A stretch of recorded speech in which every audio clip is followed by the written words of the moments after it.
Kenapa Bapak mendalami sektor ini kan spesifik sekali Pak tentang karbon dan iklim? Pertama saya diajak dulu ya untuk isu karbon ini oleh Profesor Rizal Dibur gitu ya, itu sebagai guru saya. Benar nggak Pak bahwa perkebunan sawit dengan ribuan hektar tadi, meskipun sudah pasti monokultur ya, signifikansinya dalam mengatakan bahwa kita berkontribusi dalam pengurangan emisi atau penyerapan gimana? Kebun sawit itu ya, hutan itu besar. Yang besar apanya? Penyimpanan emisinya, bukan pengurangan emisinya. Nah, untuk menghitung pengurangan emisi itu rumus sederhananya adalah orang awam akan melihat emisi. Kalau emisi ini kan 1 ton CO2 ekuivalen. Orang kan bayangin 1 ton. Mana barangnya? Ini pertanyaan sangat awam. Betul. Dan banyak ditanyakan. Betul. Metode perhitungan kebijakan itu mesti klop ya. Iya, kalau metodologi itu kan ada tahapan-tahapannya. Jangan lu ngeklaim sendiri. Ngitung-ngitung sendiri, ngeklaim sendiri. Enggak bisa. Nggak bisa, ternyata nggak bisa gitu ya. Iya.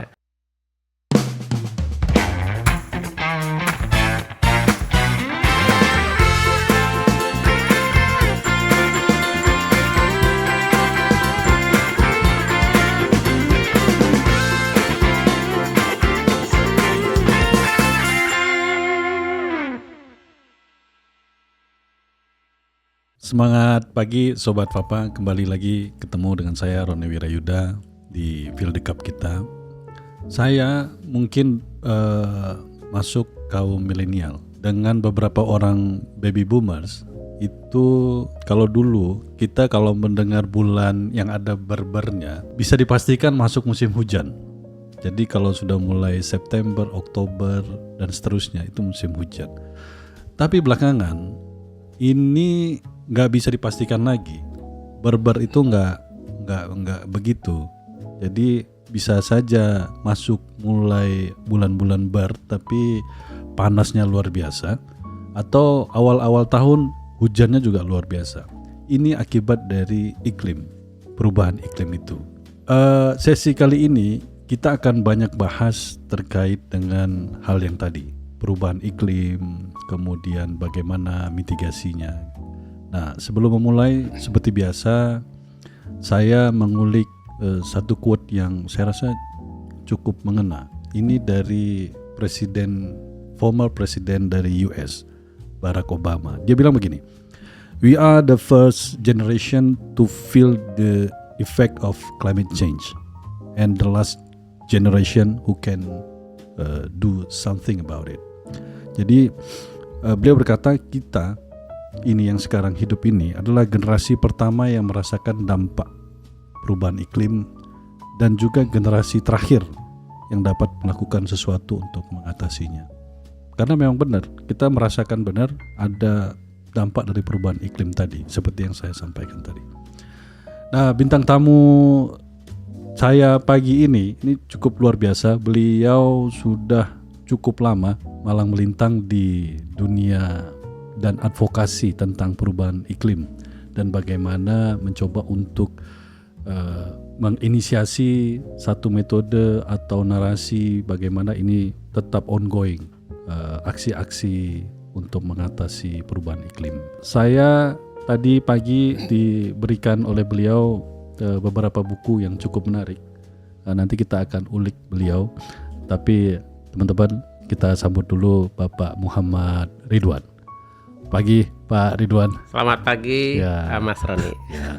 Pak Ridwan ini orang Minang loh teman-teman. Ya betul, asli. Orang Minang Sunda, karena udah lama di Bogor ya Pak? Iya, separuh hidup mungkin dari Bogor ya. Jadi dari kuliah sampai sekarang di Bogor. Udah berapa lama di Bogor Pak? Berarti sudah 31 tahun. Oh, lebih dari separuh umur saya di Bogor ya. Udah jadi Sunda. Udah jadi orang Sunda ya. Jadi udah gak kelihatan lagi Minangnya. Pak Ridwan ini teman-teman, ini kalau teman-teman searching sedikit, beliau tidak asing lagi di dunia karbon. Beberapa buku beliau jadi rujukan untuk perhitungan-perhitungan terkait dengan karbon. Nah, ini kita mau bicara itu pagi ini dengan beliau Pak Ridwan. Saya melihat Bapak itu dari 2001 ya Pak ya? Iya, betul. Dari 2001 berarti kurang lebih sudah 24 tahun nih. Betul. Dan ongoing. Kenapa Bapak mendalami sektor ini kan spesifik sekali Pak tentang karbon dan iklim. Apa main drivernya itu apa Pak? Ya, jadi pertama saya diajak dulu ya untuk isu karbon ini oleh Profesor Rizal Dibur gitu ya, itu sebagai guru saya lah untuk isu perubahan iklim ini. Jadi saya lihat isu perubahan iklim ini seperti ahli nujum. Oke. Jadi itu yang berbeda saya lihat. Jadi ada 3 hal yang substansinya di situ menarik, gitu ya, lengkap, unik di situ Pak. Di isu perubahan iklim ini. Okay. Jadi apa yang menarik di situ? Kenapa gitu ya? Jadi semua sektor itu ternyata sekarang tuh bicara tentang perubahan iklim. Jadi kalau di Indonesia semua kementerian sekarang sudah bicara perubahan iklim, apapun kementeriannya. Jadi artinya ini adalah sesuatu yang penting dan menarik gitu ya. Kemudian yang kedua saya lihat isunya lengkap Pak. Jadi kalau kita bicara isu perubahan iklim itu masa sekarang, masa lalu dan masa depan yang kita bicarakan. Jadi lengkap banget Pak. Jadi benar nggak tadi saya bilang kalau dulu kita di bulan Berber itu bisa dipastikan hujan gitu Pak? Ya itu benar banget Pak. Jadi dulu memang petani nelayan semudah itu sebenarnya memprediksi mulai kapan mereka harus nanam. Kemudian tanda-tanda alam tuh banyak sebenarnya. Burung, jangkrik, hewan-hewan tertentu itu ya sudah sebagai penanda bagi masyarakat di sekitar hutan atau di sekitar pantai. Jadi untuk perubahan waktu itu kelihatan dulu. Sekarang nggak jelas. Inilah akibat dari iklim tadi, perubahan. Ya salah satunya. Ya. Salah satunya itu perubahannya. Ya artinya bukan sesuatu yang jauh di sana. Dulu kita mungkin teman-teman juga menganggap apaan tuh kayak Pak Ridwan bilang tadi. Ilmu nujumnya itu sesuatu yang kayaknya kita melihat itu agak jauh di sana perubahan iklim, tapi sebenarnya enggak juga ya Pak? Enggak, jadi itu yang ketiga tadi itu Mas Roni. Jadi ada unik gitu ya. Jadi kalau penyakit apapun itu biasa dalam satu kawasan itu ya. Jadi bahkan termasuk misalnya kemarin COVID yang sangat besar itu, dia sebenarnya hanya menjangkau yang secara umum perkotaan gitu ya. Jadi kalau orang yang tidak ada interaksi orang di hutan, tidak ada interaksi orang kota kan mereka nggak tahu malah, apalagi merasakan. Nah kalau perubahan iklim tuh enggak. Jadi uniknya di situ. Negara maju, negara berkembang, negara terbelakang, pertanian, perkebunan, perikanan, orang laut, orang pantai, orang kaya, orang miskin, nggak ada tuh, semua kena dampak. Jadi itu yang berbeda gitu. Selama tinggal di bumi. Selama masih ada di bumi. Kita belum tahu apa yang terjadi di Mars yang lain ya. Karena memang bencananya kan akibat ulah manusia kan ya, termasuk perubahan iklim ini. Jadi memang dampaknya bisa semasif itu. Dan kita memang lihat di berita badainya sekarang udah gila-gilaan. Kalau hujan tuh bisa unpredictable, bener, banjir dan lain-lain. Jadi kembali ke tadi Pak, 24 tahun ini Bapak kalau bisa dibilang sudah spesialis lah. Spesialisnya Bapak mengerucut kemana Pak? Lebih ke metodologi dan kebijakan. Metodologi bagaimana sih ngitung gitu ya. Dan strateginya, kemudian kebijakannya lebih banyak ke situ. Jadi metodologi bagaimana menghitung karbon ini tadi. Karbon, kemudian tata cara pengurangan emisinya. Sesuai dengan regulasi internasional dan nasional. Oke. Jadi metodologi dan kebijakannya lebih ke situ. Kebijakan ini dalam konteks apa nih? Mitigasinya atau pengurangannya atau ke state-nya? Ya, kebijakan tentu saja bersifat umum dia ya. Jadi terutama bagaimana, siapa, di mana dan kapan kan itu ya. Jadi kebijakan itu harus bersifat umum dan untuk semua. Jadi bagaimana menghitungnya, kemudian reportingnya bagaimana, kemudian pengurangan emisinya itu yang sesuai dengan standar internasional dan nasional seperti apa. Lebih banyak ke situ. Supaya koreksi kalau salah Pak Ridwan. Jadi metode perhitungan kebijakan itu mesti klop ya. Harus. Supaya ada akseptabilitas. Yes. Jadi bisa diterima. Iya betul. Jangan lu ngeklaim sendiri, ngitung-ngitung sendiri, ngeklaim sendiri. Nggak bisa. Nggak bisa, ternyata nggak bisa gitu ya. Iya. Pak. Mesti ada kesepakatan yang bisa diterima semua ya. Iya, kalau metodologi itu kan ada tahapan-tahapannya. Ada kalau di nasional ada panel metodologi namanya gitu ya. Jadi dilakukan diskusi, ngundang semua expert gitu ya, pemerintah, kemudian perguruan tinggi, NGO. Nah itu benar nggak sih metodologi ini? Nah itu dibahas tuh. Nah di internasional juga ada IPCC expert meeting namanya. Jadi metodologi itu di internasional kalau ada yang mengusulkan akan dibahas di situ. Benar nggak sih? Gitu ya. Jadi kalau enggak, ya di situ ya bisa ditolak. Gitu. Iya. Jadi benar nggak bisa self claim, self declare itu nggak berlaku. Bisa aja sih, tapi kan self declare kan nggak sekuat jika itu ada dari pemerintah, pengakuan dari pemerintah, dan ada metodologi yang memang sudah diakui oleh nasional dan internasional. Ya, baik. Jadi Pak Ridwan, 24 tahun sudah berapa buku yang diterbitkan, Pak? Cukup banyak ya, mungkin ada 16 kalau buku kali ya. Kemudian kalau artikel banyak. Dan semuanya itu tentang tema yang sama ya?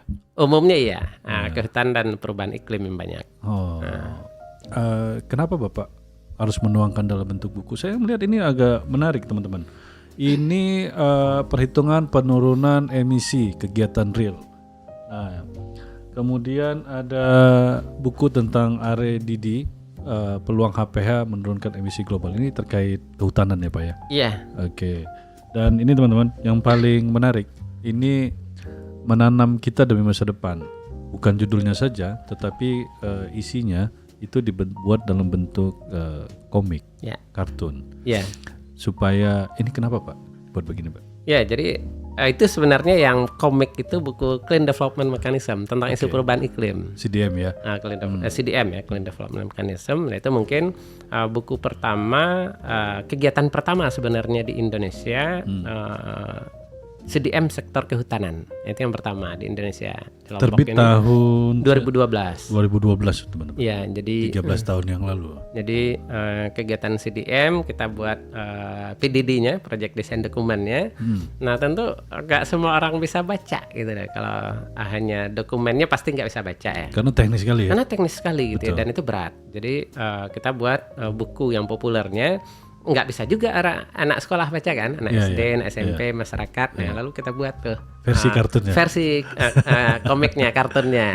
Jadi isinya sebenarnya Clean Development Mechanism itu. Jadi kita sederhanakan. Jadi saya buat buku-buku itu karena sayang kalau sebuah aktivitas tidak ditulis, tidak dirangkai, dia hilang menguap begitu saja. Ya, juga minimnya literasi kita ya Pak ya. Kita kalau baca buku tuh sekarang udah semakin jarang. Apalagi kalau udah menyangkut rumus-rumus, kayaknya skip dulu.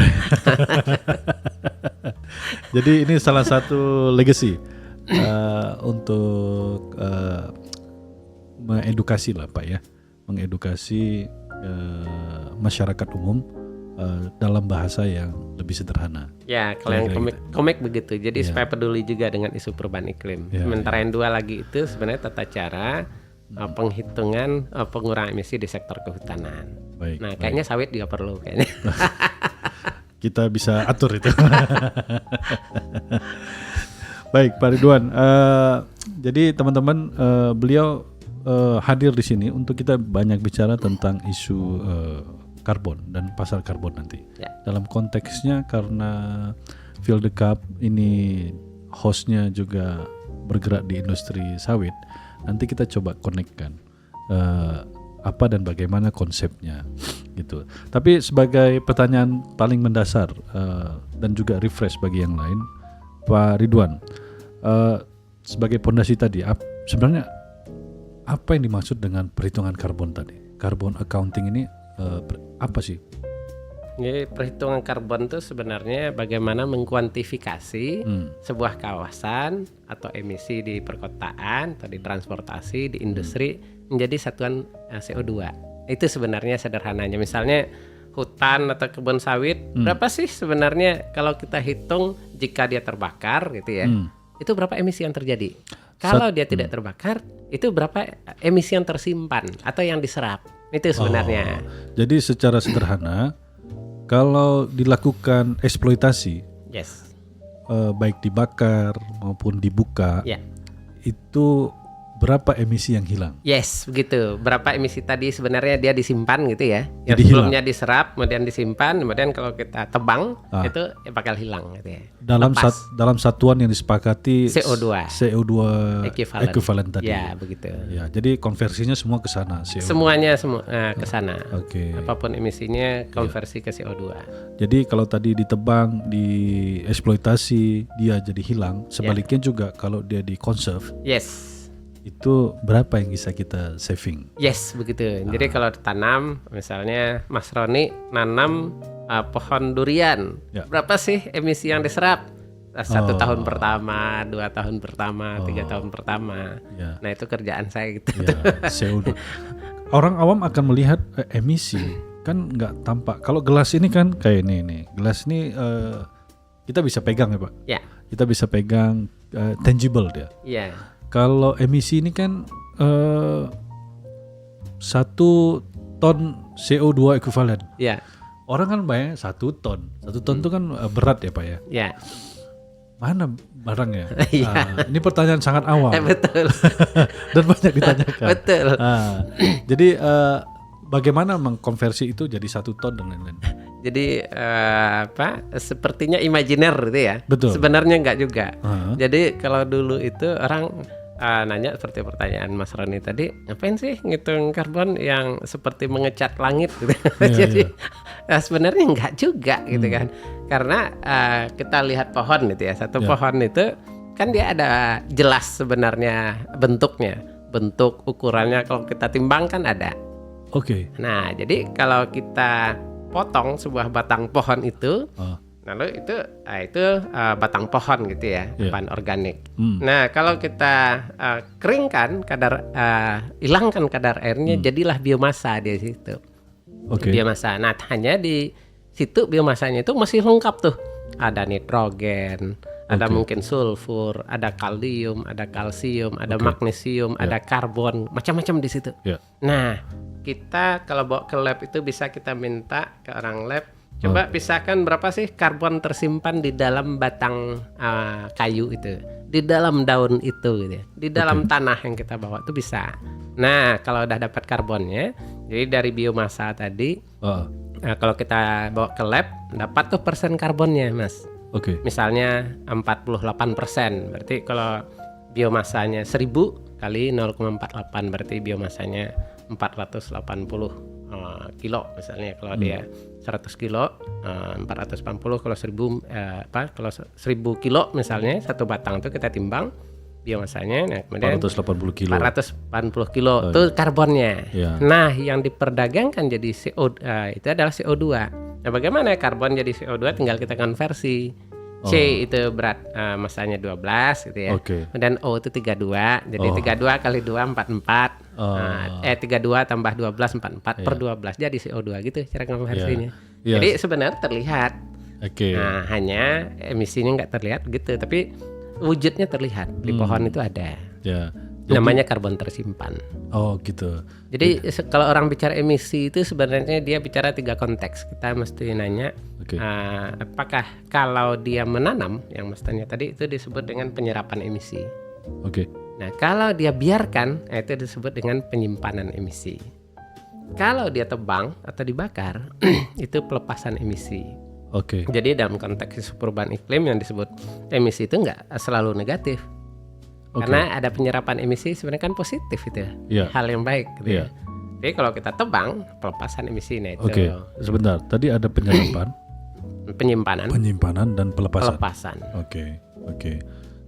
Jadi menghitung itu kalau di trace kembali tadi CO2 1 ton CO2 itu sebenarnya kembali bisa di trace secara saintifik ya. Bisa. Jadi sebenarnya bisa dibalikkan juga bisa gitu ya. Jadi yang satuan ton itu awalnya karena memang berat dari batang, daun, akar. Jadi orang nyebut pengurangan emisi kami 1000 ton CO2. Nah sebenarnya udah ketahuan tuh dari berapa hektar, dari berapa batang pohon. Jadi itu sebenarnya wujudnya ada. Gitu.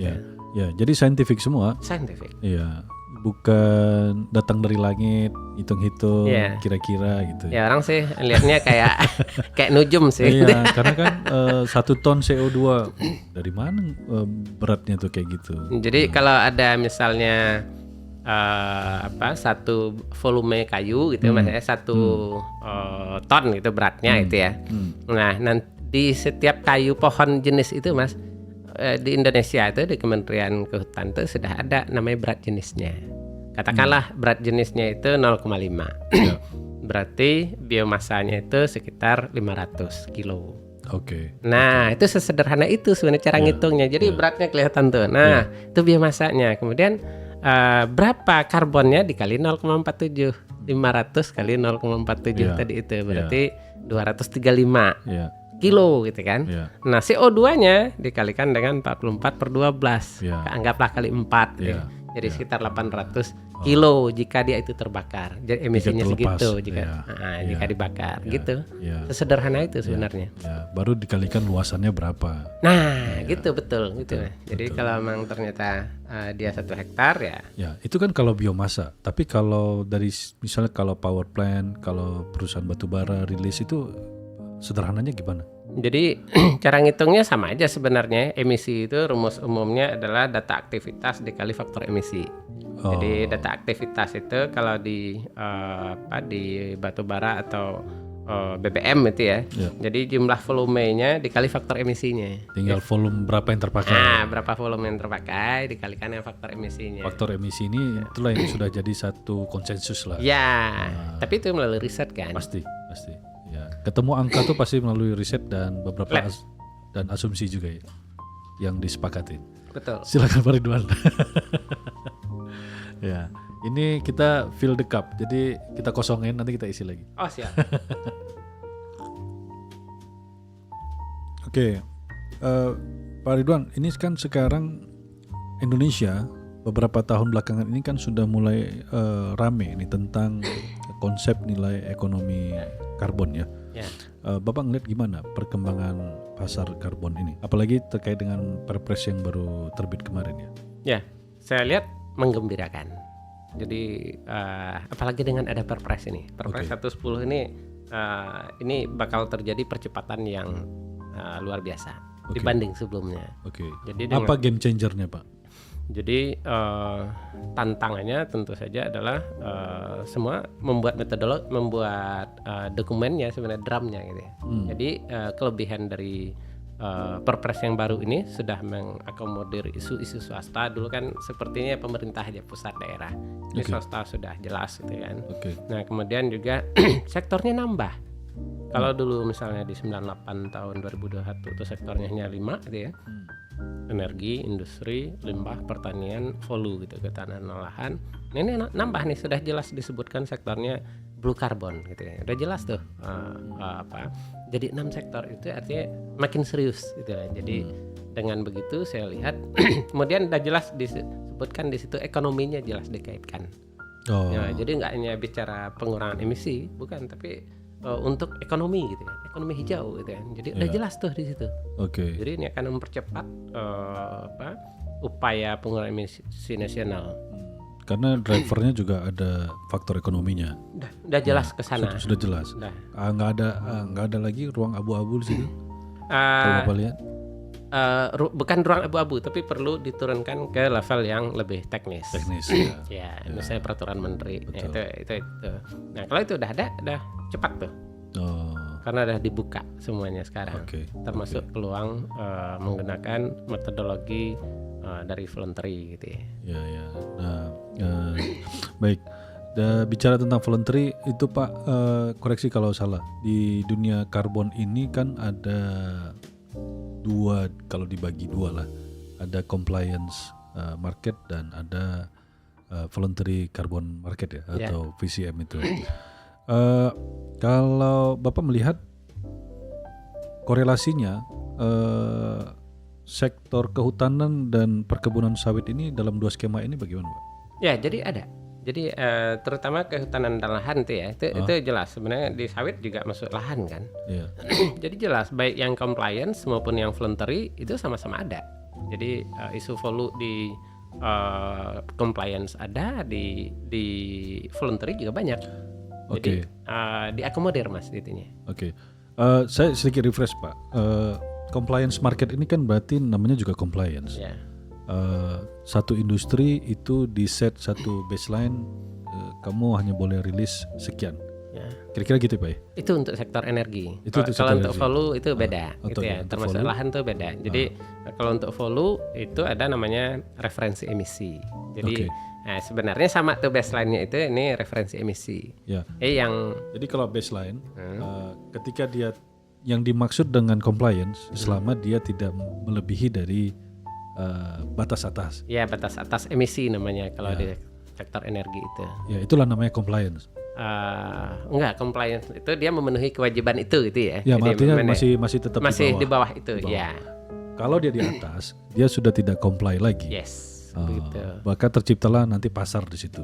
Ya, dia harus menurunkan sebenarnya kan di banding batas atasnya. Sebenarnya sama konsepnya, hanya istilahnya beda. Oh. Nah, kalau yang di kehutanan itu namanya referensi emisi.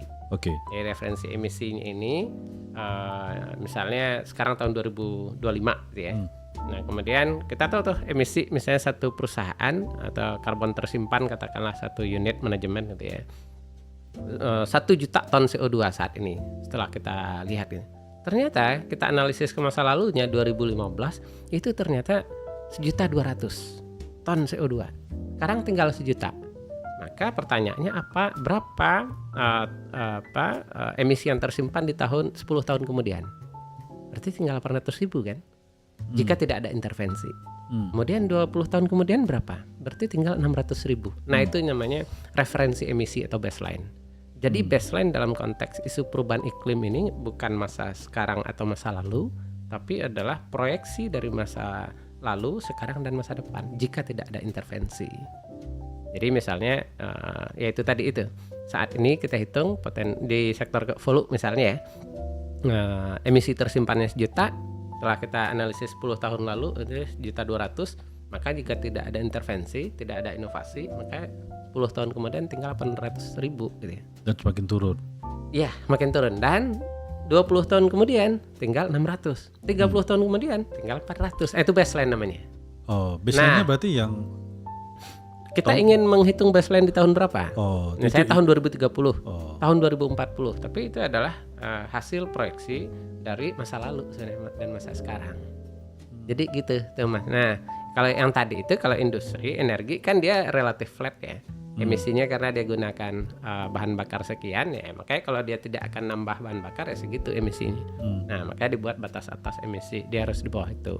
Nah, kalau di kehutanan dan lahan termasuk sawit nanti beda caranya, kecuali di energi pomenya gitu ya. Itu beda. Nah, relatif kayak itu tadi. ya, tapi yang sudah diregulate sama pemerintah itu baru di sektor energi compliance-nya ini. Yang compliance enggak, semuanya sebenarnya compliance itu kan kewajiban ya. Sebenarnya di semua sektor, hanya yang untuk yang ditentukan batas atasnya baru di sektor energi. Itu listrik, pembangkit listrik misalnya gitu. Nah, untuk yang lain ada tata caranya berbeda. Kehutanan namanya kita udah punya 2 dokumen. Tahun 2016 kita namanya punya dokumen Forest Reference Emission Level untuk sektor lain ya. Nah, itu sebenarnya baseline tuh tata cara ngitung baseline. Nah, kemudian tahun 2022 punya namanya dokumen Forest Reference Level, dan itu sudah diakui PBB, sudah dinilai udah oke, gitu. Jadi baseline tuh namanya batas atas emisinya gitu kalau kita ngitung nanti upaya pengurangan emisi. Jadi udah tahu emisi di tahun 2030 berapa. Kalau yang tadi kan flat tuh, misalnya 1.000 gitu kan. Tahun 2030 kan bakal 1.000 juga jika tidak ada upaya penurunan kan, intervensi. Nah, di kehutanan juga gitu. Kehutanan lahan sawit gitu ya. Tahun 2030 jika tidak ada intervensi emisinya sekian. Tahun 2040 akan sekian. Nah, dia akan sedikit berubah gitu ya, karena dia akan berbeda cara itunya dengan energi. Tapi secara umum sama. Nah, itu baseline. Kemudian dari situ karena dia udah tahu baseline-nya sekian, maka upayanya, aksi mitigasinya bagaimana supaya emisi itu nggak sebesar itu. Nah, dicarilah beberapa skenario. Ya, itulah dokumen PDD tadi. Ya, itu PDD atau DRAM gitu ya. Iya. Nah, kita juga mengenal konsep carbon tax. Bapak melihat ini sebagai instrumen cukup efektif atau bagaimana? Saya melihat ya, ini menarik Mas. Jadi sejak Perpres 98 itu 2021 kan carbon tax kan di situ pertama ya munculnya. Ya, Justru dengan adanya carbon tax ini, perhatian semua kementerian, lembaga, terutama swasta ini tinggi jadinya, Mas. Karena ada stick and carrot ini. Ada. Jadi ada tax gitu ya. Iya. Sebenarnya itu bagus jadinya. Bagi nasional ya itu sangat bagus karena yang selama ini perusahaan swasta itu diam gitu ya, kan relatif biasa saja, nggak peduli. Dengan adanya tax ini bangkit tuh semuanya karena ada kemungkinan pajak, padahal sebenarnya taxnya itu murah, sangat murah, hanya sekitar 30.000 per ton. Ini konsepnya tax ini dia tidak comply kena tax atau dia comply ada seperti tax holiday atau apa? Ya sepemahaman saya jika dia tidak comply itu kena tax. Jadi sebenarnya kan ada 4 substansi dari Perpres 98 itu ya. Jadi satu itu kewajiban melakukan aksi mitigasi pengurangan emisi sendiri gitu ya. Yang keduanya jika tidak mampu mengurangi emisi maka melakukan perdagangan karbon, berarti beli gitu ya. Betul. Yang ketiga jika tidak mampu juga tax, kena pajak. Itu. Yang keempat boleh lakukan ada teknologi baru. Yang disahkan intinya you harus bertanggung jawab. Ya, intinya itu. Nah, jadi bagus jadinya di situ.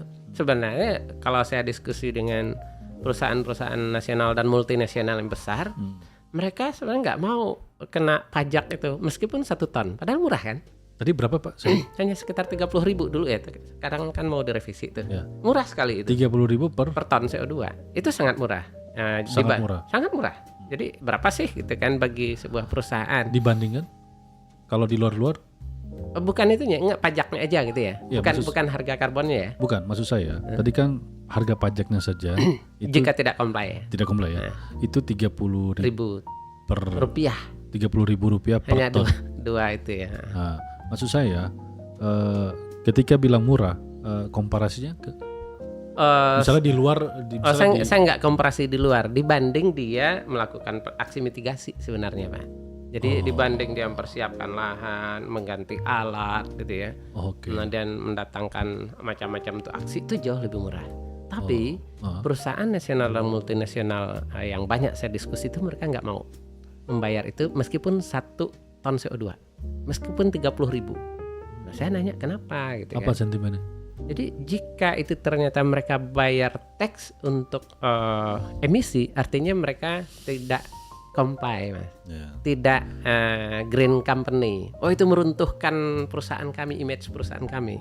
Padahal inti perusahaan ini kan bukan hanya untung kan, tapi sebelum untung kan ada image kan, citra yang dibangun. Brandnya lah. Branding. Jadi isu perubahan iklim ini mungkin salah satu, jangan-jangan satu-satunya Mas, yang isu ini diwajibkan oleh PBB. Coba isu lain misalnya ISPO, RSPO kan bukan kan, ISPO Indonesia, RSPO juga voluntary. Sementara isu perubahan iklim ini PBB Mas, mandat PBB. Jadi kalau kita lihat petanya itu ya, petanya kan mulai dari tahun 92 Rio de Janeiro gitu ya, KTT Bumi. Kemudian tahun 97 muncullah Kyoto Protocol. Betul. Nah itu disepakati di situ 97. Kemudian di tahun 2015 maju lagi tuh. Tapi tahun 97 ini belum punya metodologi tuh Mas. Tapi sepakat aja dulu tuh untuk isu ngurangi emisi gitu. Tapi itu belum ada lagi pemisah antara aneks 1 dan non aneks namanya. Artinya negara maju dan negara berkembang. Nah, itu uji coba pertamanya kapan? 2008 2012. Uji coba tata cara pengurangan emisi. Metodologi baru muncul 2003, 2006 diperbaiki gitu ya. Jadi uji coba 2008 sampai 2012. Ternyata udah kita perpanjang sampai 2015. Di 2015 muncul itu Paris Agreement. Nah, Paris Agreement itu baru merencanakan ke tahun 2030. Jadi semua negara membuat NDC-nya di Ya, situ. komitmennya lah. Komitmen pengurangan emisinya sampai tahun 2030. Ya. Jadi itu hasil Paris Agreement yang kita sekarang. Nah, mulai startnya itu sebenarnya 1 Januari 2021. Sekarang sudah fase implementasi nih. Jadi Indonesia sebenarnya nggak telat sebenarnya. Nggak telat-telat amat gitu ya. Masih on the track lah. Masih, karena emang peta pengurangan emisi di internasional begitu. 92 baru kesepakatan KTT Bumi, 97 itu Kyoto Protokol. Oh iya, kita sepakat nih istilahnya aneks 1 dan non aneks gitu ya. Oke. Baik, jadi compliance market tadi, voluntary carbon market juga berpengaruh di semua sektor. Kira-kira gitu Pak ya? Iya, jadi semua sektor kena sebenarnya, diminta untuk berpartisipasi mengurangi emisi. Ya. Nah, terkait dengan korelasinya dengan industri sawit nih. Jadi studi kan mengatakan bahwa perkebunan sawit yang sudah ya biomasanya besar juga, pohonnya besar juga, itu juga memiliki stok karbon yang cukup besar juga. Gimana Bapak tanggapannya terkait bahwa perkebunan ini juga bisa berpartisipasi, berkontribusi signifikan dalam pengurangan emisi global? Saya ingat beberapa waktu yang lalu Pak Presiden Prabowo juga mengatakan ya sawit kan tanaman juga, hijau juga, ya kan Pak? Iya. Nah jadi benar nggak Pak bahwa perkebunan sawit dengan ribuan hektar tadi, meskipun sudah pasti monokultur ya, itu signifikansinya dalam mengatakan bahwa kita berkontribusi dalam pengurangan emisi atau penyerapan gimana? Ya, jadi kebun sawit itu ya, hutan itu besar. Yang besar apanya? Penyimpanan emisinya, bukan pengurangan emisinya. Nah, untuk menghitung pengurangan emisi itu rumus sederhananya adalah baseline dikurang aksi mitigasi. Oke. Nah, pertanyaannya, apakah kebun sawit itu pengurangan emisi? Belum tentu. Apakah itu baseline? Belum tentu. Mana yang baseline?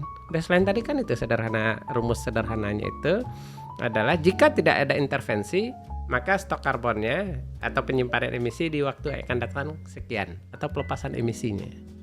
Jadi, nah sawit itu dari umur 0 gitu ya. Dari umur 1, 2, 3, 5, 10, 15, 20, 25, 30 misalnya. Itu sebenarnya baru penyerapan emisi. Nah, berapa penyerapan emisinya? Nah, apakah dia baseline? Mestinya iya, itu baseline mestinya. Belum melakukan aksi mitigasi karena kan nggak ada apa-apa sebenarnya. Penyerapan emisinya akan sekian. Jadi betul nggak dia menyerap emisi? Betul. Apakah mengurangi emisi? Kita hitung dulu. Karena rumus pengurangan emisi adalah baseline dikurang aksi mitigasi. Nah, mana aksi mitigasinya? Nah, itu perlu didefinisikan. Nah, itu banyak tuh sebenarnya aksi mitigasi. Tapi kalau orang mengatakan bahwa nggak bisa begitu, fairness-nya nggak bisa begitu. Kalian kan sebelum buka sawit kan tebang pohon juga, buka hutan juga. Tanggapan Bapak gimana? Iya, menurut saya sih keliru ya kalau yang pernyataan gitu. Jadi misalnya sebelumnya itu hutan sekunder, dibandingkan dengan sawit, tentu kalah gitu ya.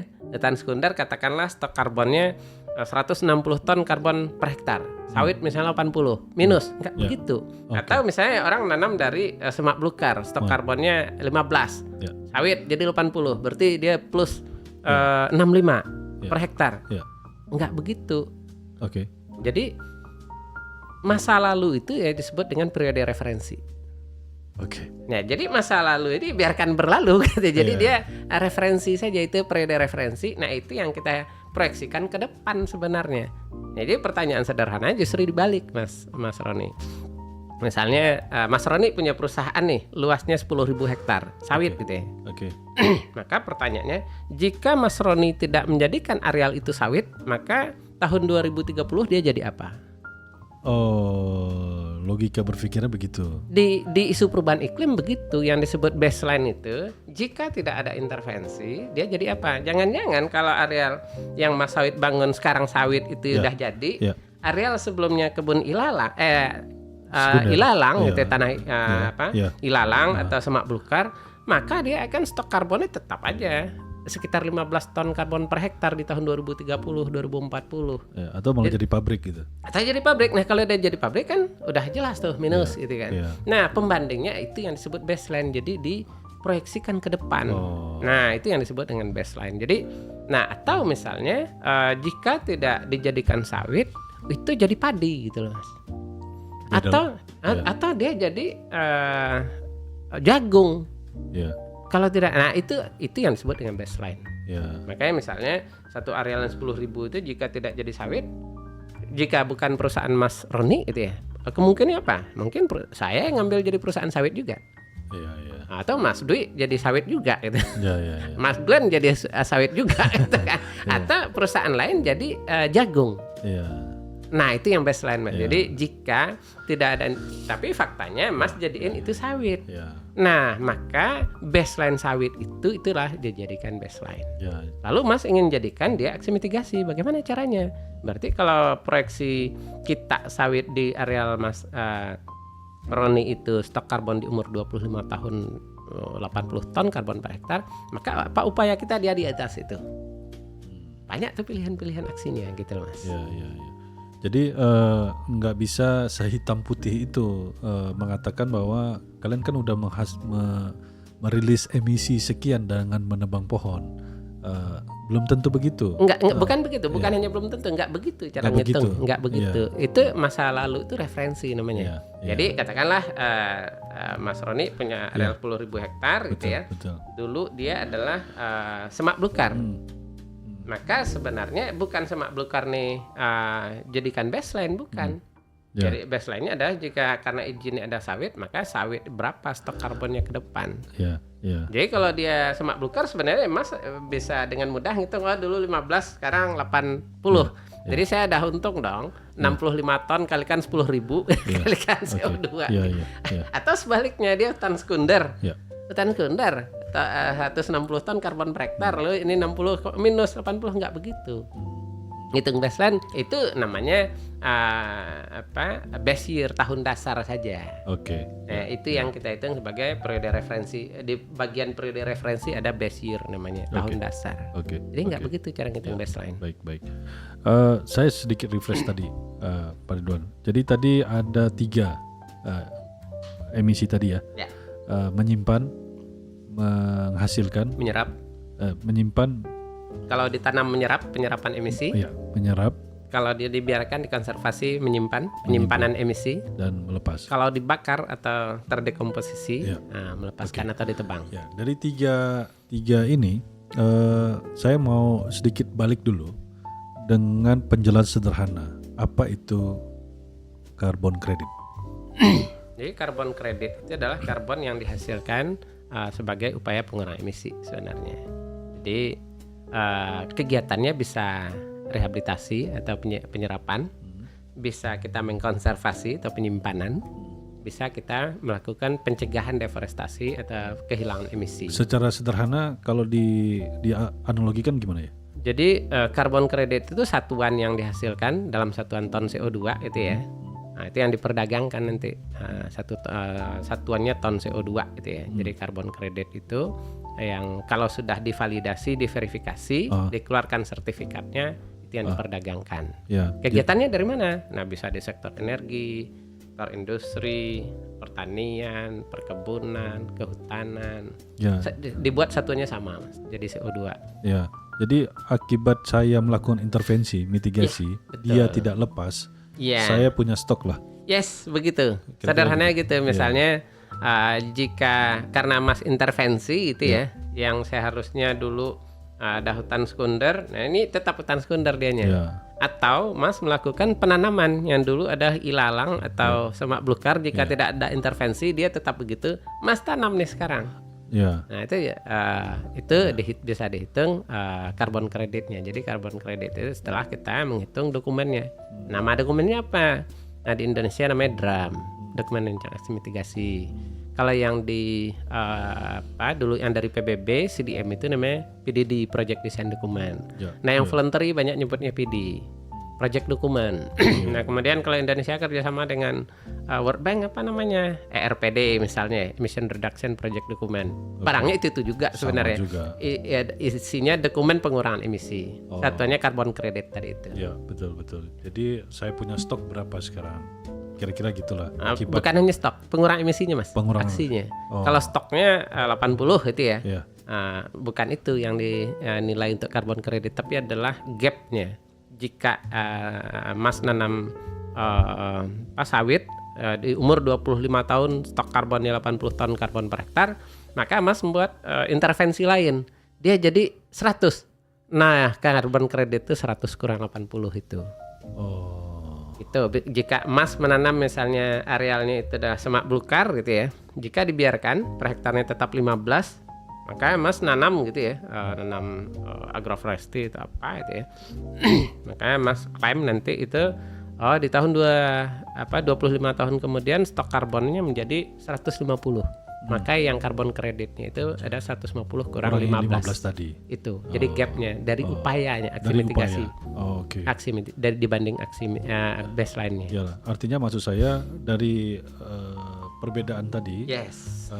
Inilah kredit tadi. Yes, betul. Maksud saya stok karbon kredit saya jadi di ya, sini. Begitu. Jangan stok karbon lagi. Nanti itu karena stok agak karbon beda, itu, karena stok karbon itu bisa berarti di baseline, bisa di jadi istilahnya bukan stok karbon. Bukan. Tapi stok karbon itu karbon yang tersimpan di satu tempat. Ya. Jadi punya saya lah karbon kredit ini akibat dari gap tadi. Yes. Oke. Nah, kembali ke sektor sawit. Jadi menurut Pak Ridwan, potensi utama sawit ini untuk menghasilkan kredit tadi itu ada di mana? Jadi banyak Mas. Jadi saya pernah diundang juga di Lemhanas itu ya, pertanyaannya sama persis tuh Mas. Bisa nggak perkebunan sawit berpartisipasi ngurangi emisi? Pertanyaan cuma satu itu. Jawabannya yang banyak. Jadi bisa, jawabannya bisa. Mana bidangnya? Sektornya mana? Jadi kalau di POME itu ada 2. Jadi pemanfaatan limbah gitu ya. Pemanfaatan limbah jadi methane capture. Nah itu masuk sektor limbah, satu.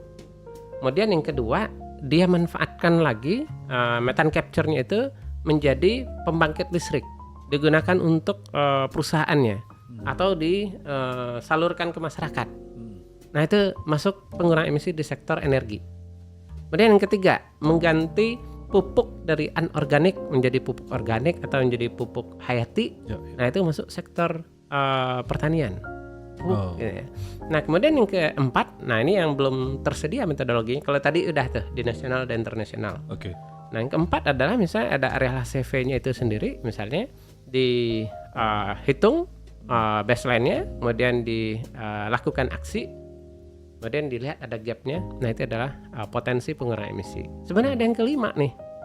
Yang kelima yang mungkin yang belum pernah dibicarakan orang. Kebun sawit itu yang Mas tanya itu, bisa nggak diklaim sebagai aksi mitigasi? Mestinya bisa.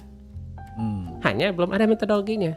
Nah saatnya sekarang mestinya Indonesia mempelopori, karena Indonesia yang paling luas sawitnya di dunia. Mungkin negara lain nggak terlalu peduli membuat metodologi itu. Nah, Indonesia lah mesti yang berkepentingan untuk itu. Jadi jangan selamanya kita dikorbankan gitu ya. Atau kita jadi penonton saja nih dalam konteks isu perubahan iklim. Padahal sebenarnya ada yang tadi itu. Mestinya bisa. Nah, karena jutaan hektar juga. Yes, 17-an juta ya. 17 juta hektar ya, itu kalau bisa dijadikan aksi mitigasi, tentu aksi mitigasi harus ada metodologi ya. Coba bayangkan Mas, target pengurangan emisi kita dalam NDC itu yang yang jika hanya dalam nasional saja tanpa ada kerjasama itu kan sekitar 91 juta ton CO2 ya. Kalau 17 juta hektar saja diusahakan bisa mengurangi emisi 10 ton CO2, maka 170 juta lah. Coba kalau per hektarnya itu kita bisa lakukan 20 ton CO2 gitu ya. Jadi 340 juta. Itu baru dari sisi luas itu doang gitu ya. Jadi sekitar 30% sawit berkontribusi. Udah sampai mana upaya kita untuk memvalidasi? Belum ada, jangankan validasi, metodologinya aja belum ada. Tapi maksudnya ini yang 17 juta hektar ini apakah selamanya menjadi yang dikorbankan terus dengan isu gitu ya? Isu deforestasi, kemudian isu emisi, kemudian atau kita jadi penonton saja gitu ya? Atau ingin jadi pemain? Kalau ingin jadi pemain gitu ya, apalagi jadi yang mendrive itu isunya, ya buatlah metodologinya. Orang lain nggak akan peduli. Kan di Eropa nggak ada misalnya, jadi nggak peduli tuh. Sawit ini bagian aksi mitigasi. Indonesia lah yang peduli, yang harusnya, karena kita yang paling luas, gitu kan. Ya. Harusnya Pak Ridwan udah masuk salah satu pelopor nih. Accounting karbonnya oke, polisinya seperti di awal tadi sudah mulai bisa masuk. Iya, di metodologinya yang harus dibangun. Jadi sayang, gitu ya, jika kita dari sisi luas yang paling luas, tapi tidak menentukan arah gitu ya. Malah ditentukan orang lain. Malah ditentukan dan dipermainkan gitu kan. Sayang amat gitu kan. Iya, betul. Jadi tadi saya sedikit refresh potensi utama untuk menghasilkan kredit karbon tadi ada di areal tadi pabrik yang sudah mempunyai PKS. Dia punya kolam IPAL, di situ ada pelepasan metan, dia capture. Itu dari sisi pertanian, kalau dia kasih ke listrik itu ke energi. Tadi limbah. Belum lagi kalau pupuk substitusi menggunakan bahan organik. Kemudian banyak juga yang kita di sawit ini di drive dalam tanda kutip oleh luar sana untuk mengkonservasi areal HCV, atau apalagi sekarang HCS nggak bisa dibuka, mulai dari hutan regenerasi mudanya kan Pak, ke atas nggak boleh dibuka. Itu kan jadi perhitungan sendiri harusnya ya. Jadi dua isu itu HCS dan HCV itu ya. Jadi kalau HCS itu dalam konteks perdagangan karbon, kalau saya membuat tahapan perdagangan karbon itu ada 10 tahap. Maka HCS itu adalah tahap pertama. Ya, makanya kenapa pemerintah nggak terlalu peduli dengan isu HCS? Karena pemerintah sekarang sudah bicara di tahap ke-10, Mas. HCS itu baru bicara tahap 1. Carbon stock itu levelnya tahap 1. Apa itu tahap 1 kalau kita ingin melakukan perdagangan karbon? Yang pertama itu faktor emisi. Jadi HCS itu faktor emisi sudah yang kita dapat nih. Di sini arealnya stok karbonnya tinggi, ini sedang, ini rendah, ini 0 gitu ya. Itu namanya faktor emisi. Level pertama. Kemudian level kedua apa? Periode referensi. Periode referensi itu kita menghitung sekarang dapat faktor emisi, kita lihat ke masa lalu periode referensi. Misalnya 5 tahun atau 10 tahun lalu itu periode referensi. Seperti apa dia? Nah, itu tahap kedua. Nah, di sawit itu ada luka namanya. Itu sebenarnya tahap 1,5. Iya, jadi tahap 1,5. Kenapa 1,5? Basic sekali masih ya? Iya, masih di awal sekali. Banget. Makanya pemerintah nggak terlalu peduli itu, karena pemerintah udah bicara tahap 10, ini masih bicara tahap 1,5 nih. Apa itu kenapa saya bilang luka itu 1,5? Karena dia hanya melihat perubahan tutupan lahannya. Nah, kalau referensi emisi, periode referensi sudah bicara luas perubahan dengan faktor emisi, udah dikalikan. Nah, yang ketiga, tahap ketiga adalah menghitung proyeksi emisi. Apa yang akan terjadi di tahun 2030, tahun 2040, itu yang saya bilang ahli nujum tadi itu.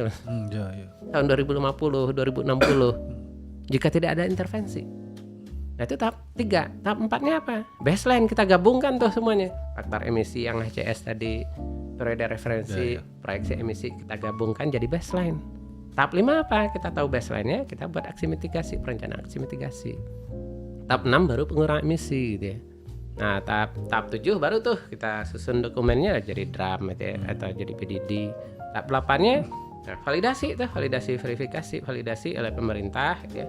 Ambilannya oleh LVV. Tahap 10-nya baru masuk ke bursa perdagangan.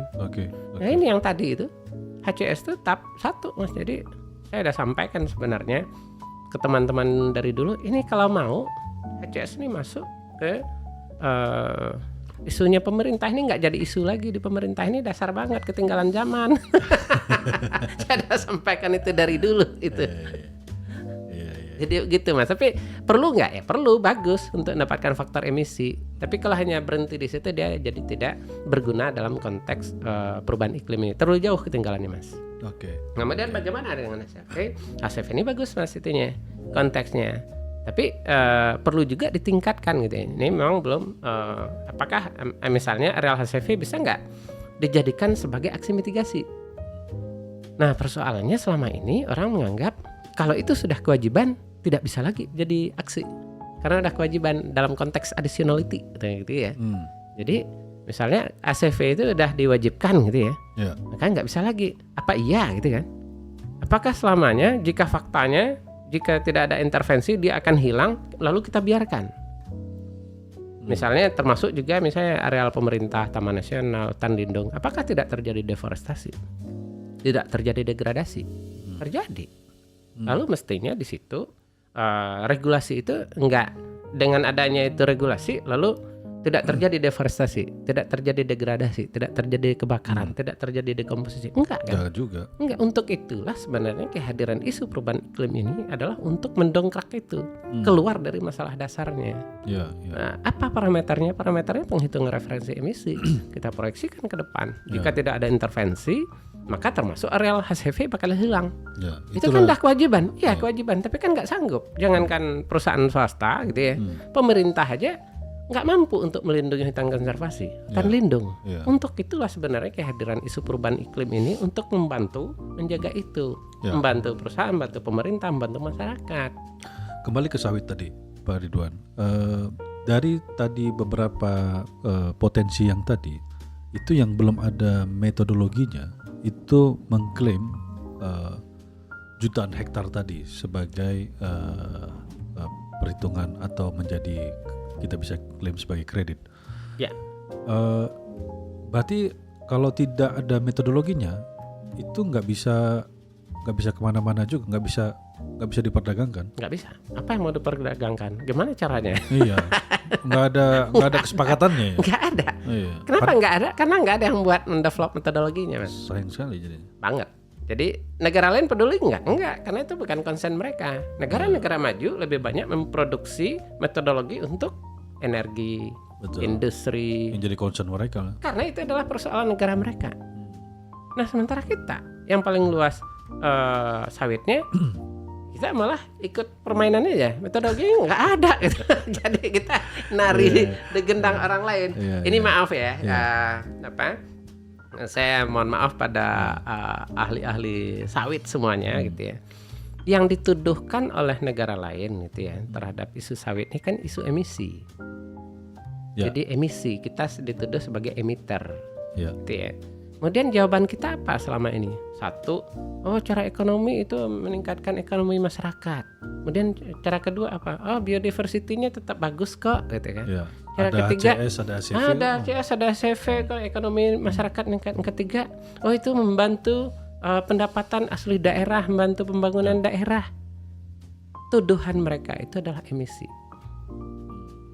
Bukan ekonomi masyarakat, bukan biodiversity, bukan peningkatan pembangunan daerah. Ada nggak kaitannya? Ada, tapi nggak itu tuduhannya.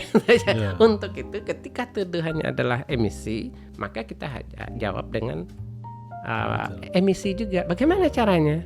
Dalam konteks isu perubahan iklim itu hanya 3 itu aja deh. Pengurangan emisi sama dengan baseline dikurang aksi mitigasi. Udah bermain di situ saja. Mana baseline dalam konteks sawit? Nah, itu yang belum kita definisikan. Seolah-olah baseline-nya adalah yang Mas Roni katakan tadi. Baseline-nya adalah masa lalu. Misalnya dia hutan sekunder, hutan primer, atau tanah kosong, atau semak belukar. Itu bukan baseline. Basir doang itu gitu kan. Belum sampai referensi, bukan. Apalagi baseline kan proyeksi ke depan. Emang jika bukan Mas Roni yang ngambil itu jadi sawit, dia jadi apa? Jangan-jangan jadi padi, jangan-jangan jadi kebun jagung. Nah itu yang disebut dengan baseline. Nah baseline-nya sekarang seolah-olah adalah masa lalu, itu bukan baseline. Jadi, nah itu yang mesti kita develop mestinya. Negara Eropa peduli nggak peduli dia karena dia nggak punya sawit kan. Jadi harus kita sebenarnya kalau kita mau memperjuangkan isu perkebunan sawit ini menjadi isu perubahan iklim dalam konteks pengurangan emisi. Oke. Nah, saya mau dalamin sedikit tentang metodologi tadi. Ada konsep MRV tadi ya, Pak. Ya. Metodologi reporting and verification. Ya. Nah, bagaimana ini berlaku ketika dia sudah jadi kredit dan diperdagangkan untuk menghindari double perhitungan tadi? Jadi diklaim sini, diklaim sana, itu gimana, Pak? Ya, jadi MRV itu wajib ya. Jadi di skema manapun pasti ada MRV-nya ya. Jadi MRV itu measurement gitu ya. Jadi ngitungnya lah gitu ya. Kemudian reporting maksudnya itu pelaporannya gitu ya. Kepada siapa, kapan gitu ya. Nah, dalam konteks ini tentu dokumennya, drumnya kalau dalam konteks ini ya. Nah, kemana dilaporkan? Kalau yang nasional itu kayak sistem registry nasional. Oh, ngepulnya di sana? Ya, di situ kan situ nanti yang punya skemanya kan. Kalau Mas masuk ke sistem voluntary kan banyak pilihannya kan. Ada gold standar, ada Vera, ada Plan Vivo dan lain-lain gitu ya. Nah, itu ke sana reportingnya kita. Nah, lalu mereka kalau udah kita punya drum atau PDD atau PD itu kita submit, kita laporkan, maka akan melakukan validasi verifikasi. Nah, bagaimana supaya tidak double accounting? Justru pelaporan ini yang menyebabkan tidak terjadi double accounting. Kenapa? Karena ketika masuk ke SRN itu project boundary-nya udah ditandain. Mas misalnya begitu masuk dokumen pertama itu udah jelas tuh koordinatnya di mana, kemudian boundary-nya di mana saja, luasnya berapa tuh, desa apa, kecamatan apa, kabupaten apa, provinsi apa. Clear di provinsi. Kalau ada lagi yang masuk, saya masuk di situ mau klaim nggak bisa karena terkunci udah ada. Dia. Terkunci di situ. Karena satu data. Ya, sistem registry itu begitu. Yang ini dulu belum pernah ada. Belum pernah ada. Okay. Nah, itulah gunanya kenapa harus dilaporkan ke sistem registry nasional, salah satunya untuk menghindari double accounting itu.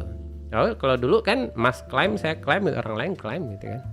Karena nggak ada buktinya, nggak ada sistemnya. Yang meregister itu.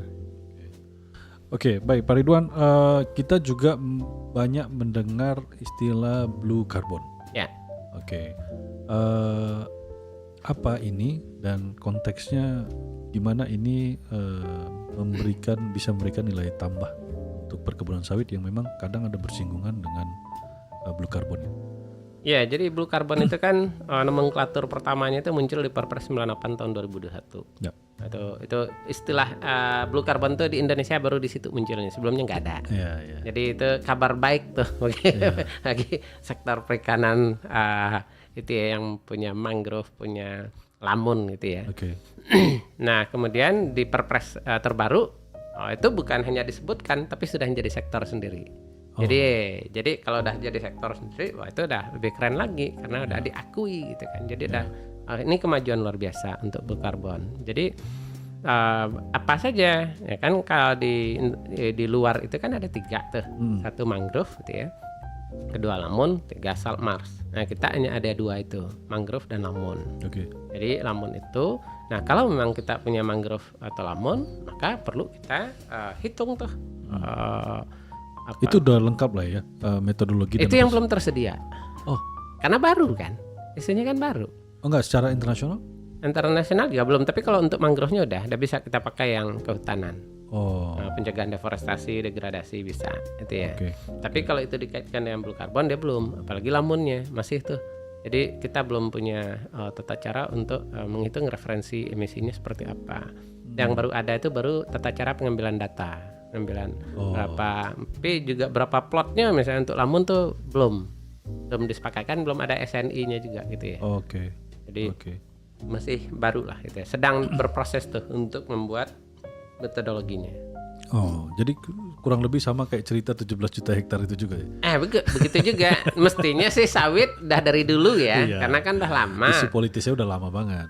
Tapi kan nggak di follow up ke isu teknis. Jadi kita jawab dengan hal-hal lain, isu ekonomi, pembangunan, biodiversity. Padahal tuduhannya adalah emisi. Oke. Kembali ke nilai ekonomi tadi. Ini kan salah satu insentif pemicu juga bagi pelaku industri untuk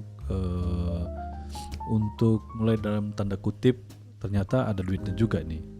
Kira-kira gitu kan Pak. Jadi kalau di industri sawit yang Bapak pengalaman itu cukup signifikan nggak Pak nilai ekonominya kalau diperdagangkan?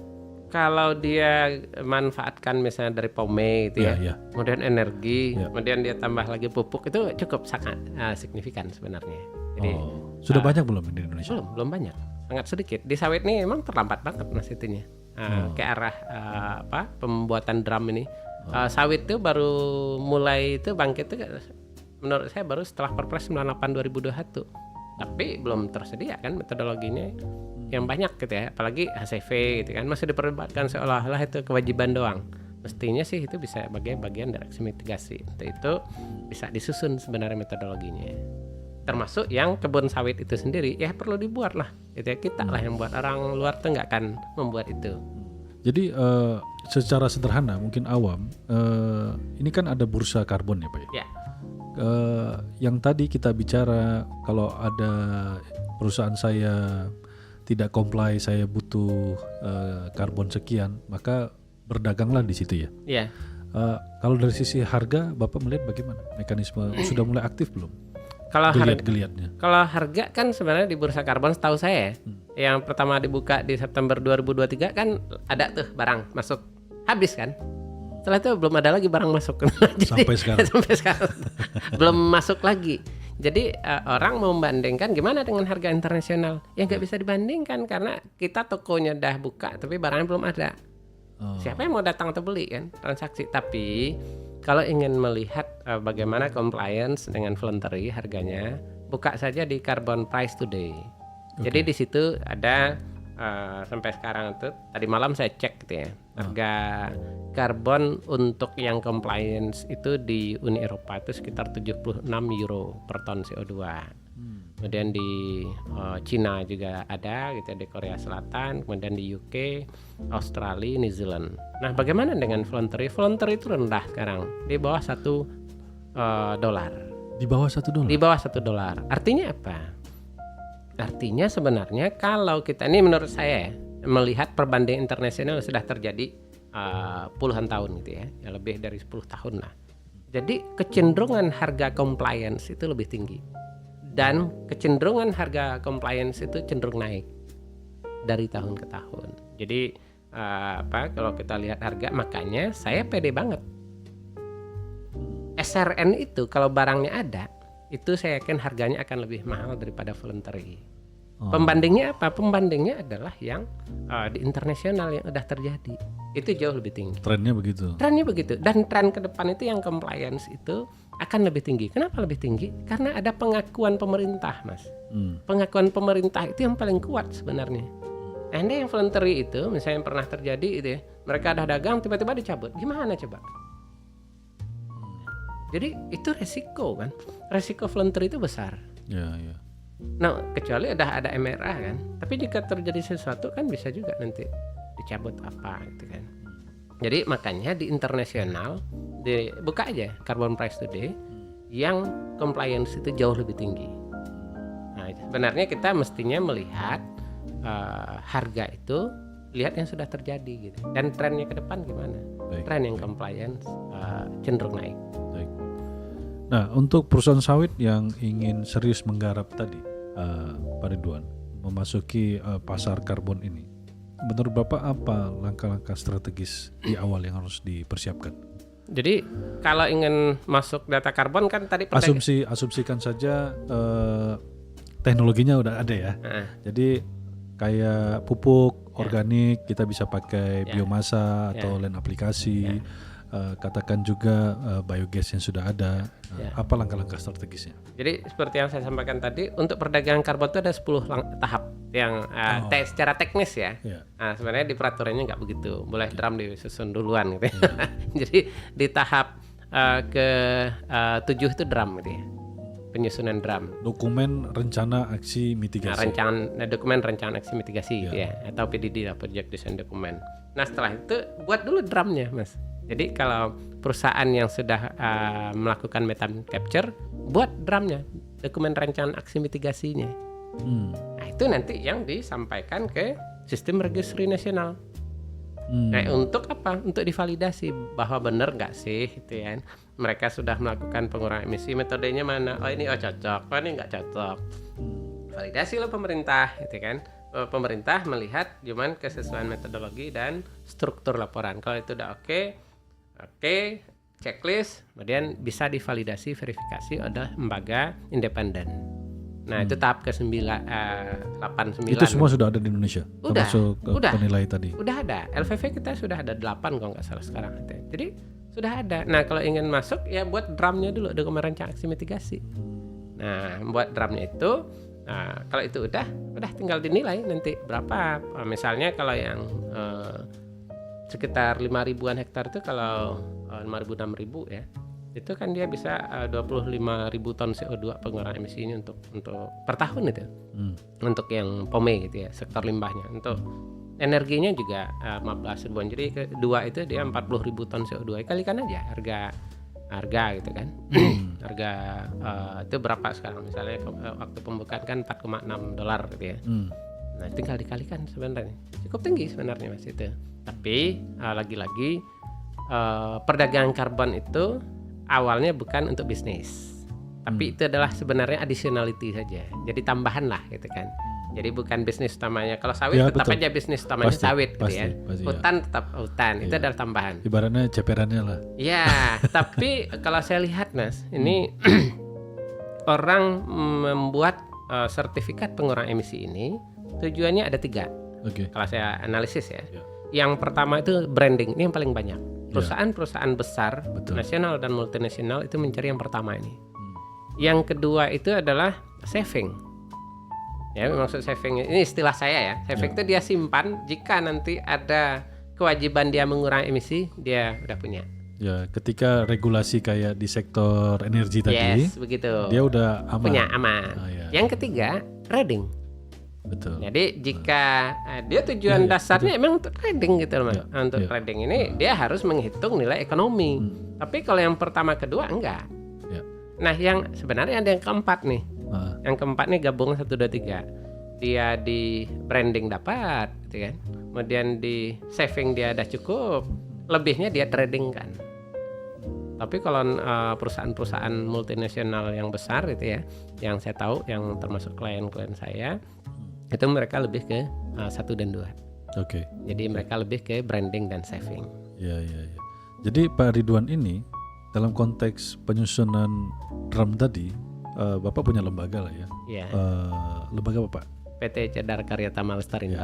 Jadi itu kita emang banyaknya buat drum itu, dokumen rencana aksi mitigasi dan juga untuk PDD gitu ya. Ya, termasuk di perkebunan sawit. Termasuk di situ. Portfolionya sudah ada di situ. Udah banyak kita. Oh, ya. Jadi buat pelaku industri sawit, kontak Pak Ridwan untuk tadi di tahap langsung drumnya nih. Karena teknologi kita udah melakukan ini bertahun-tahun, Iya. ya kan Pak? Iya, betul. Kayak tadi pasti perusahaan sawit itu bagaimanapun mencoba untuk mengurangi konsumsi pupuk kimia. Yes. Karena kosnya juga tinggi sekali. Mengganti substitusi dicari cara sedemikian rupa. Ya. Mulai dari soil manajemennya, mengganti substitusinya, termasuk teknologi sekarang itu methane capture dan lain-lain. Kalau menurut Pak Ridwan, sayang kalau ini tidak dimanfaatkan secara ekonomi. Ya. Metodenya semua sudah lengkap, apalagi dengan Perpres 101 yang terbaru, sudah lengkap semua, tinggal di jalan aja, jadi duit, kira-kira gitu. Ya. Ya. Jadi branding. Gitu Jadi branding, bisa jadi branding, bisa jadi saving, trading. Bisa gabungan tiga-tiga, blending. Yes, cakep juga. Oke, Pak Ridwan, saya mau kembali ke konteks pemanfaatan ekonomi ini tadi. Tadi kita berbicara semua dalam konteks korporasi. Kalau non korporasi, masyarakat, bagaimana mereka bisa mendapat satu keuntungan dari sisi karbon ini?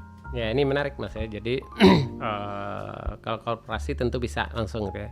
Ya. Kalau Jelaskan boundary-nya apa segala semua jelas gitu ya. Nah, bagaimana dengan masyarakat? Masyarakat juga bisa berpartisipasi. Nah, pilihannya minimal ada 2. Yang pertama itu tentu mereka punya keterbatasan dana, informasi, SDM gitu ya. Kerjasama dengan perusahaan-perusahaan yang ada di sekitar. Banyak kok perusahaan sekarang juga yang mau kerjasama dengan masyarakat. Itu klien saya juga banyak. Bentuknya gimana? Jadi mereka kerjasama dengan perusahaan untuk menghitung potensi pengurangan emisi di perusahaan di lahan mereka.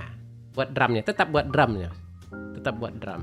Jadi itu banyak kok sekarang, klien-klien saya juga banyak yang sudah melakukan itu. Nah perusahaan ini karena kecil, secara ekonomi pasti negatif Mas. Tapi bagi perusahaan ini tujuannya bukan trading, tapi branding. Ya, Nah bagi ya. perusahaan, bagi masyarakat ini menguntungkan karena peningkatan ekonomi lahan Mas. Jadi ekonomi lahannya jika mereka yang melakukan sendiri, nilai ekonominya katakanlah 10. Dengan bantuan ini bisa melompat jadi 40-50 gitu loh, misalnya gitu. Nah, tentu dia harus memilih komoditas yang potensi ekonominya tinggi dan potensi penyerapan emisinya tinggi. Jadi bisa. Nah, itu kerjasama yang pertama itu ya. Yang kedua, nah mereka bisa melakukan namanya di blending nih. Jadi digabung beberapa masyarakat kecil itu ya. Kalau di hutan itu ada perhutanan sosial, misalnya hutan rakyat gitu ya. Nah, digabung nih dari beberapa PSPS yang kecil-kecil nih jadi satu dokumen drum. Kalau enggak kan mahal dia. Iya. Nah, kalau supaya murah gitu ya. Nah, ini digabung beberapa perhutanan sosial atau smallholder kalau di itu gitu ya. Di sawit gitu ya. Jadi smallholder itu petani kecil itu digabung jadi sebuah drum. Satu project sendiri. Jadi satu project sendiri. Iya. Nah, jadi ada nggak yang melakukan? Udah banyak Mas di kehutanan itu udah banyak. Oh, oke. Ada nggak yang udah perdagangan? Ada, di Jambi itu ada misalnya. Yang itu udah terjadi kok transaksinya melalui voluntary dulu.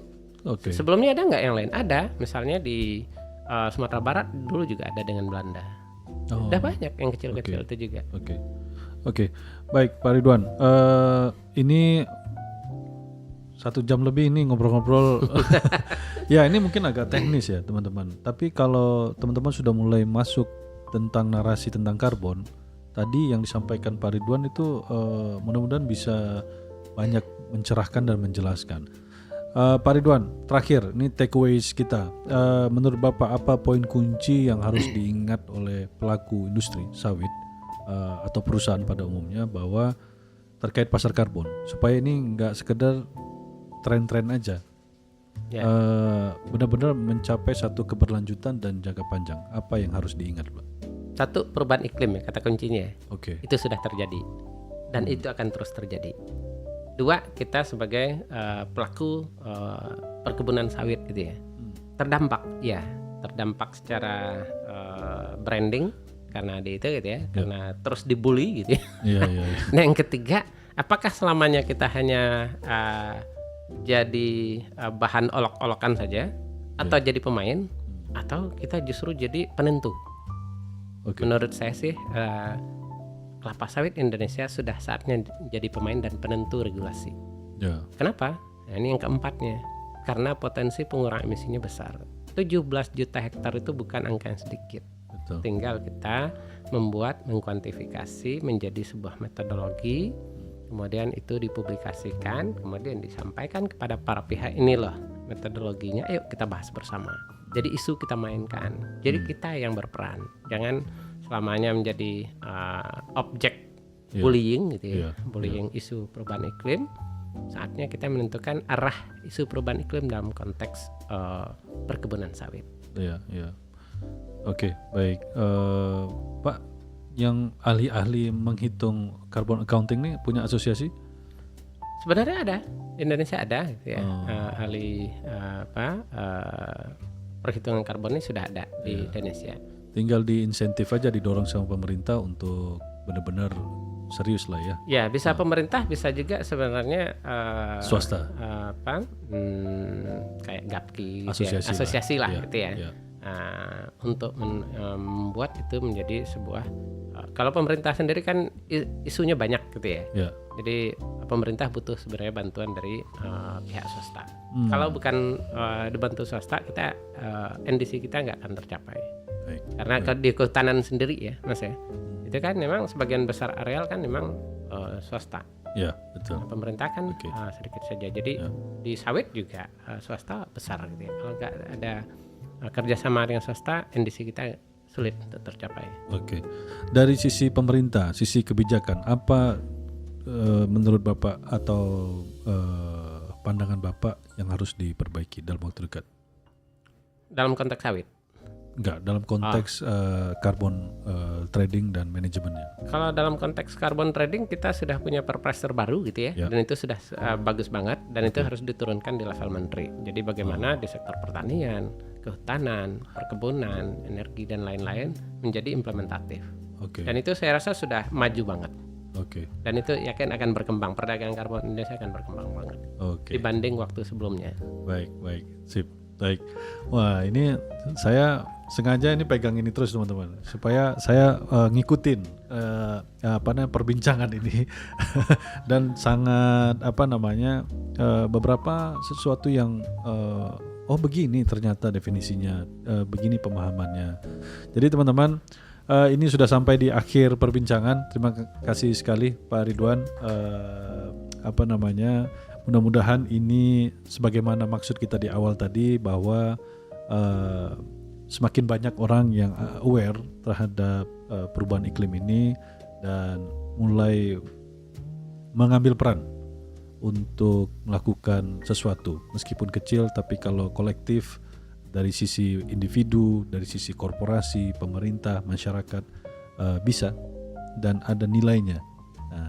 Baik, terima kasih sekali lagi Pak Ridwan atas waktunya. Semoga kita bisa ketemu dan ngobrol lagi dalam waktu kesempatan yang lain atau mungkin di project yang lain. Insyaallah ya Pak ya. Terima kasih atas undangannya Mas Roni. Saya senang nih bisa ngobrol-ngobrol ya. Iya, baik. Terima kasih teman-teman.